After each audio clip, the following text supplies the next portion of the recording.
Astagfirullahaladzim. Viral di media sosial TikTok sebuah video yang menunjukkan seorang perempuan diduga kerasukan arwah salah satu korban pembunuhan di Subang, Jawa Barat, Amalia Mustika Ratu. Dalam video yang beredar, perempuan itu tampak menangis sambil terus mengeluh kesakitan. Tak hanya itu, perempuan tersebut juga menyebut dua pelaku pembunuhannya dan sang ibu. Wanita di sampingnya yang diduga paranormal kemudian bertanya dan memastikan apakah arwah itu benar Amalia. Sembari menangis dan tak berkata-kata, gadis kerasukan itu pun mengangguk. Paranormal itu kemudian menanyakan bagaimana arwah Amalia bisa masuk ke pasiennya.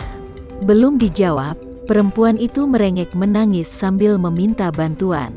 Ia juga berteriak kesakitan sambil menangis.